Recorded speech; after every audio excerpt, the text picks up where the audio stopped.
Welcome to the deep dive. We have a really fascinating mission for you today. We really do. We are unpacking this remarkably rich intersection of ancient historical texts, modern clinical psychology, and, the nitty-gritty dynamics of your everyday relationships. It's a huge overlap. Right. And our source material today is a homily focused on the readings for the 21st Sunday in Ordinary Time, specifically Year A.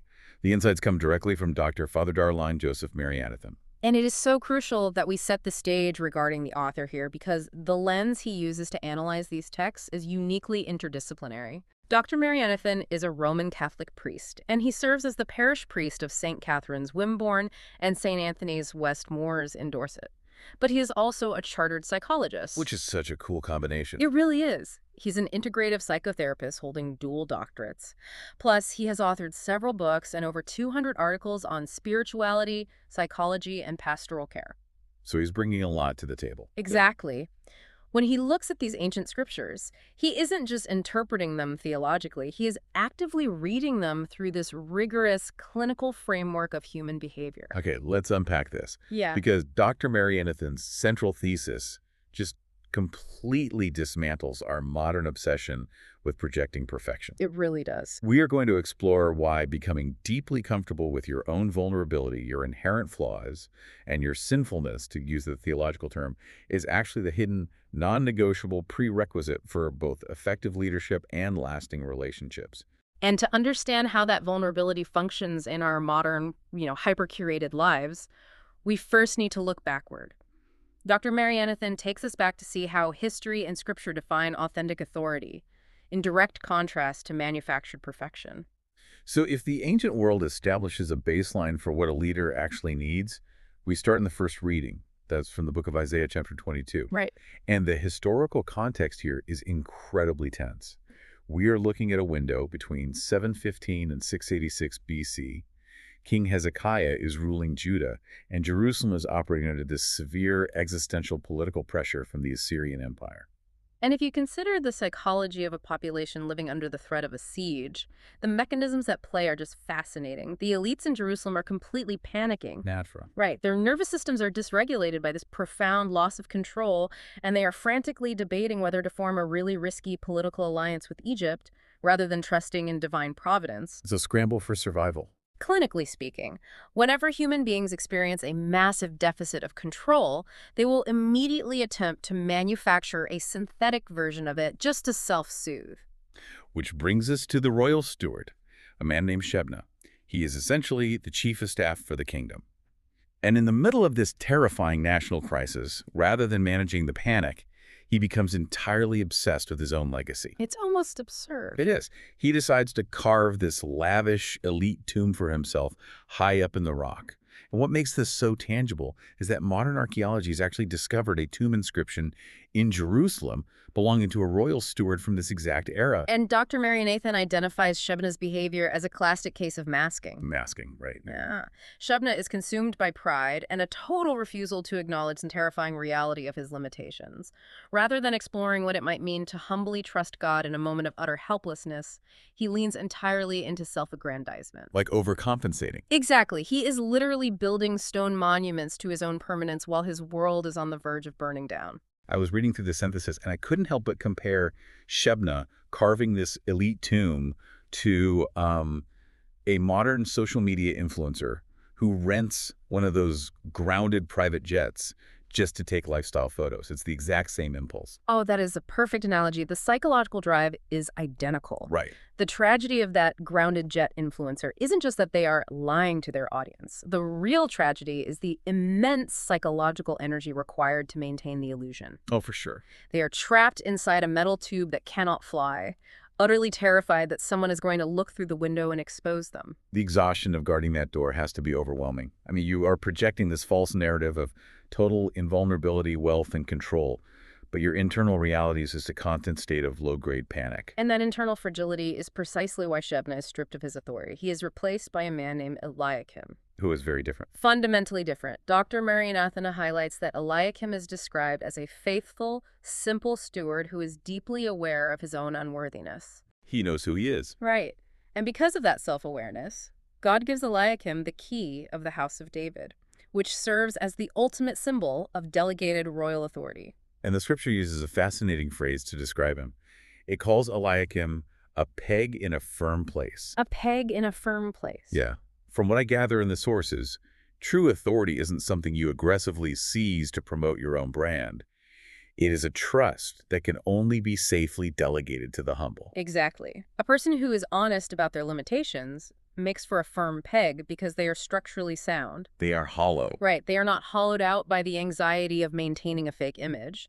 When immense pressure is applied to them, they don't snap because there is no gap between who they project themselves to be and who they actually are. So if the ancient world established that a leader needs this unvarnished humility, the New Testament takes that baseline and pushes it into deeply uncomfortable psychological territory. It really does. Let's look at what Dr. Mary Anthon points out in the Gospel of Matthew, chapter 16. The geographic setting of this text is vital to understanding the psychology of the moment. Jesus takes his disciples to Caesarea Philippi. Which was a very specific kind of place. Highly specific. This was an area intentionally steeped in pagan shrines, dominated by a massive rock formation and heavily marked by Roman imperial presence. It was a landscape quite literally covered in monuments to human power and supposed perfection. So standing right in the shadow of all that imperial intimidation, Jesus asks his disciples, "Who do you say that I am?" And Simon Peter steps forward and confesses that Jesus is the Christ. Right. Jesus immediately responds by declaring Peter the rock on which he will build his church, and he hands Peter the keys to the kingdom, which is a direct, undeniable echo of the Eliakim story from Isaiah. The keys, the firm foundation, the delegated authority. It's all connected. But I have to play devil's advocate here, though, because Dr. Mary Anthon's description of Peter gives me pause. How? Well, if you were building an institution that needs to survive for millennia, why select Peter? The sources describe him as an emotionally imbalanced, hopeless guy. He was definitely messy. Jesus already knew Peter was going to completely desert him under pressure. He knew Peter was going to aggressively deny even knowing him. Why pick the one candidate whose resume practically guarantees a catastrophic failure? And this is where Dr. Mary Anthon's dual expertise shines. He synthesizes the theology with clinical psychology to answer that exact dilemma. Peter was chosen because he knew his limitations, not in spite of them. Wait, really? Because of them? Yes, Peter was profoundly in touch with his own flaws and his own messiness. So by selecting a leader who is painfully aware of their own capacity for failure, you are installing someone who has the emotional bandwidth to handle the failures of others. Exactly. If you appoint a leader who genuinely believes they are perfect, they will have zero patience or empathy for the messy interpersonal dynamics of the people they're supposed to lead. Because they can't relate to messing up. Right. A narcissist in leadership demands a frictionless environment. Peter's ultimate qualification wasn't a flawless performance track record, it was his immense capacity for repentance. He possessed the psychological flexibility to admit when he was wrong and pivot. You know, Dr. Mary Anthon shares a phenomenal story from his own life in the sources that grounds this concept beautifully. Oh, the application story. Yeah. He describes the process of applying for his clinical psychology and psychotherapy training. And during the selection process, he noticed that brilliant, highly intellectual candidates, people with pristine academic resumes from top-tier universities, were being routinely rejected from the psychotherapy track. Which seems backwards. I mean, if the selection criteria were based purely on raw cognitive intelligence or academic perfection, those candidates would have easily secured a spot. Right. But the field of psychotherapy demands a completely different psychological architecture. Dr. Mary Anthon was actually genuinely shocked when he was accepted over them, until he learned about a fascinating requirement for psychotherapists. The wounded healer concept. Exactly. The board isn't looking for someone who has lived a frictionless, perfectly regulated life. The actual requirement is that a candidate must be sufficiently wounded so that you can be a healer. And the clinical mechanism behind being sufficiently wounded is profound. If we map that therapy board's requirement back to Jesus selecting Peter, we see the exact same logic at play. How so? Well, a healer must have navigated their own internal brokenness because that navigation builds the empathy pathways required to safely hold space for someone else's trauma. That makes a lot of sense. If you have never confronted your own shadows, you will inevitably judge or recoil from the shadows of your clients or your followers. Which naturally leads us to the reality of our daily lives. If being sufficiently wounded is actually a prerequisite for healing and for effective leadership, Why do we spend so much of our energy hiding our wounds from the people closest to us? It's a great question. Why do we hide them from our partners, our families, and our friends? Because exposing our underlying vulnerabilities triggers our brain's threat detection system. It feels incredibly risky, akin to exposing your throat to a predator. We are terrified of rejection.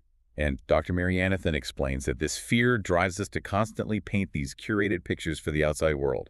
We love to boast, claiming, oh, I have a fantastic family, a superb job, my life is perfectly fine. We put up a drama. We wear a mask, much like Shebna did in ancient Jerusalem. Right, and this masking behavior is catastrophic for modern relationships, isn't it? Absolutely. When a relationship is built on these fake narratives and curated projections of perfection, it tends to flourish very quickly in the beginning. Because it's easy. Exactly. It feels intensely validating because there is no friction. However, that rapid growth is shallow. The connection fades incredibly fast once the mask inevitably slips because the foundation was built on an avatar, not a human being. You simply cannot keep the influencer jet grounded forever. Eventually, your partner realizes that you aren't actually flying anywhere, and the psychological exhaustion of maintaining that fake persona bleeds into the relationship. And our modern culture heavily rewards self-promotion, personal branding, and visibility. But deep, enduring relationships require the Eliakim and Peter models. Greening. They require faithful stewardship and an unflinching honesty about our personal limits. The sources bring in some striking data to back this up, too. Dr. Marian Evanen notes that a staggering 69% of couple conflicts are perpetual. Almost 70%. That's huge.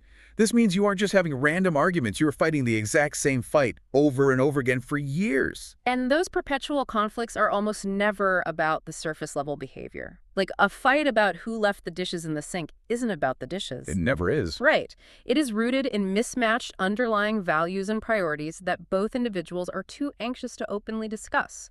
The sources point to a phenomenon known as virtue trade-offs. From my understanding, a virtue trade-off occurs when our brain decides that avoiding an uncomfortable conversation today is more important than maintaining our integrity.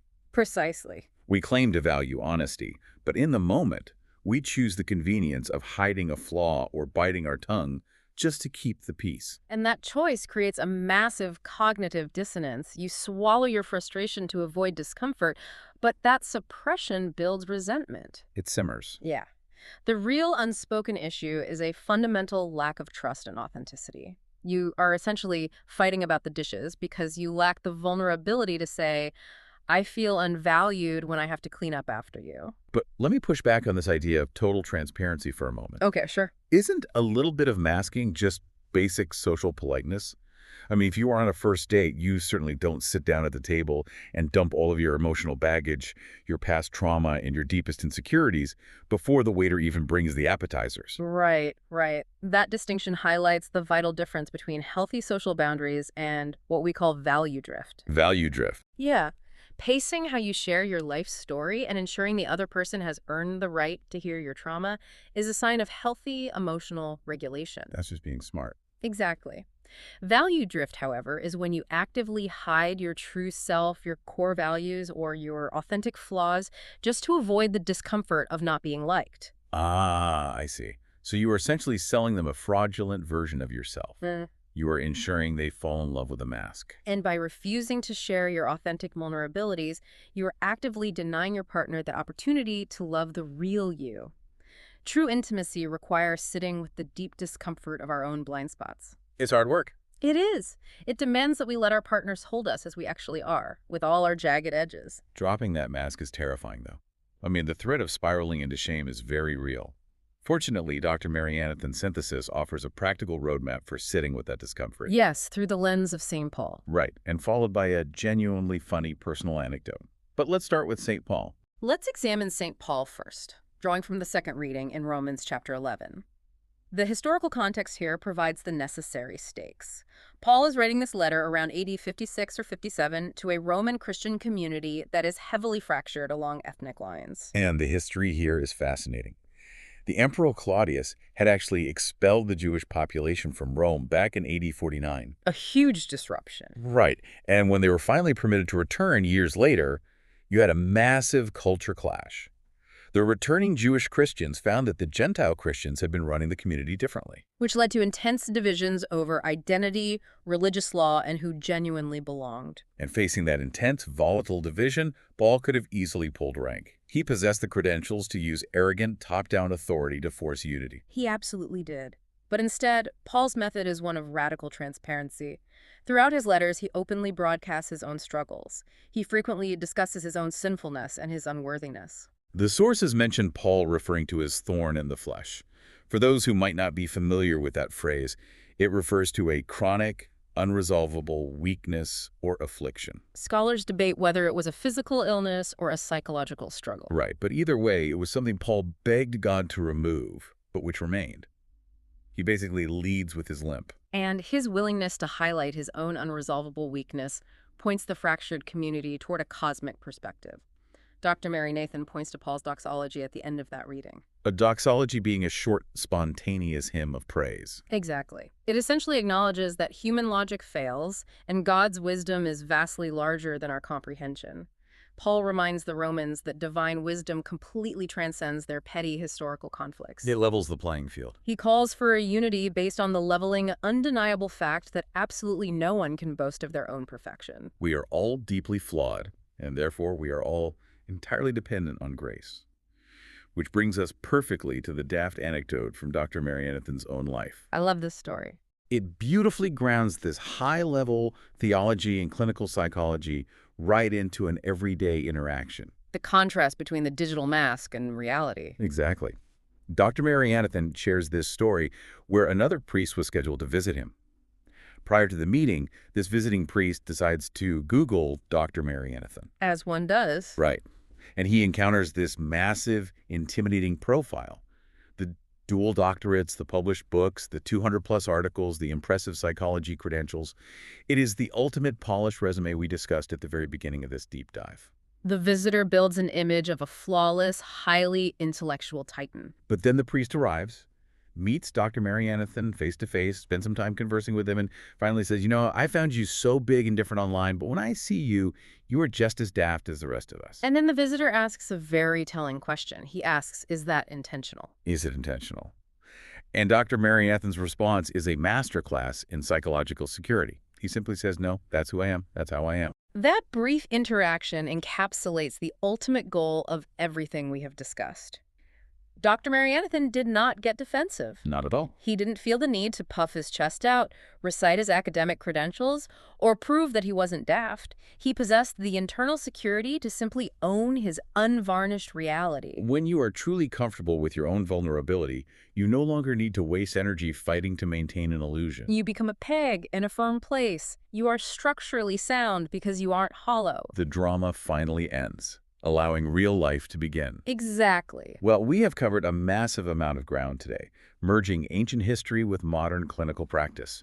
We started with a prideful ancient steward who was so consumed by insecurity that he tried to carve his own legacy in stone while his city faced annihilation. We examined an emotionally imbalanced fisherman who was handed the keys to the kingdom specifically because his awareness of his own brokenness gave him the capacity for immense empathy. And we explored the rigorous clinical necessity of being a wounded healer in the field of psychotherapy and how the exhausting act of masking destroys our intimate relationships. The overarching message synthesized by Dr. Mary Anathan is crystal clear.